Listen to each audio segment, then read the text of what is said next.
Yes, sir. What's the bigger red flag? Rodgers not at the OTAs or Kyler not at the OTAs? Oh, Kyler for sure. Rodgers been in the league damn near 20 years. Yeah, I figured he's got some type of seniority. Yeah, or 15 plus years. I understand he doesn't have Devontae, but he knows the receivers. He knows the offense. Kyler, to me, that's about the contract. I personally would be very hesitant to give Kyler this contract he wants. Kyler not being at the OTAs would concern me if I were the Cardinals. All right, what's next? Okay. Who's the worst liar? Tyreek saying Tua's got a crazy arm, or Belichick will pick the offensive coordinator when we get to it? Oh, Tyreek. Listen, Belichick, I semi-believe, actually. I don't think he thinks the titles are super important. He never really has. I also don't think he has great options. He's had Josh McDaniels there for so many years in a row. I think this is kind of putting him in a rough spot. He's going to let Matt Patricia and Joe Judge battle it out, or maybe one of his sons battle it out. Tyreek, though, having to lie about going from Mahomes to Tua, listen. He's like, got the little picture of Mahomes. Yeah, it's just crying in his bed. Yeah, Tyreek got the money. He got the location. I'm sure Tyreek will have decent numbers because they'll do a lot of like screen passes and short passes. But Tua is not good. Tua does not have a good arm. And it's going from Patrick Mahomes to Tua. If you were going from Matt Ryan to Tua, it'd be like, ooh, this is rough. But he made this choice, but of course he's got to lie about it. So, I mean, Tyreek is lying. Tyreek also, at the end of one of these quotes, said no homo, which, like, bro, like, I'm not going to make it the biggest deal in the world, but you're a grown man and it's 2022 and you're at a press conference. Yeah. I mean, it's not like he was caught on, you know what I mean, saying it to a friend, which again, you're a grown man. Yeah. But to have the lack of awareness that at a press conference, mic's in your face, to drop a, quote, no homo, unquote. It's like, come on, man. That's high school culture right there. Absolutely.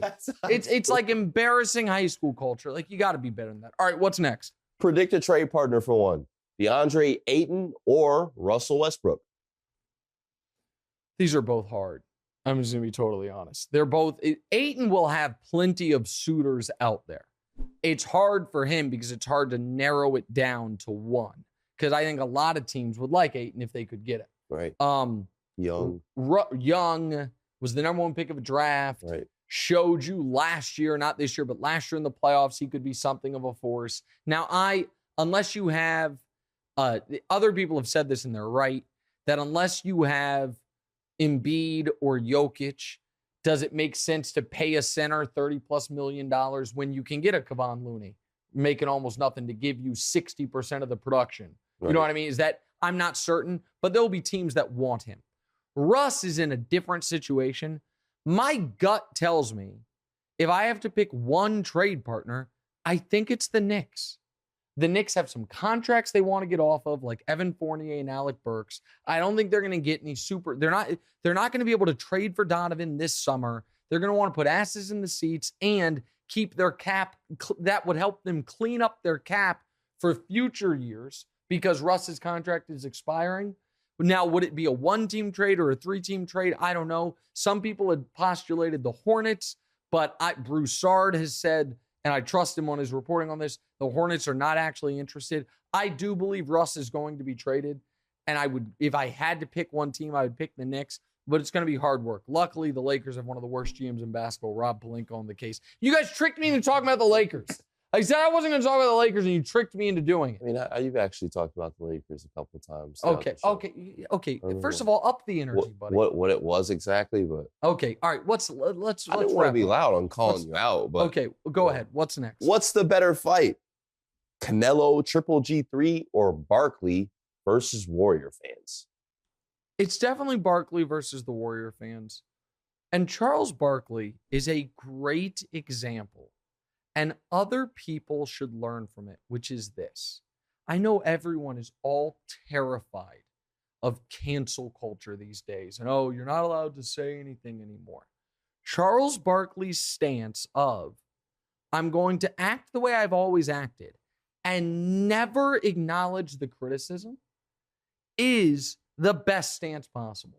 If you don't say anything that's actually truly awful, but it's just uncouth or slightly non-PC for the moment. What? You don't like that I said uncouth? It was uncouth. Oh, I'm sorry. Hey, Nicki Minaj said couth in a song and then spelled it. She said, "Oh, you probably can't even spell it C-O-U-T-H." I knew exactly how to spell it. Oh, okay. I know how you it just don't sounds. think it's you just don't think it's a word people use? That was the first time I've heard it, which it was Okay. today. Oh, but you knew how to spell it. I did. Just like you knew what 31 minus 22 was. But I thought regardless. we were on episode 24. Oh, okay. You thought we were on episode 24. That was quick math. Point is this. That was quick math. Good job by you. Point is this. Barkley turned around to Warriors fans and said, "You keep messing with me. I'm going to bleep your I'm going to go to your house and bleep your mama."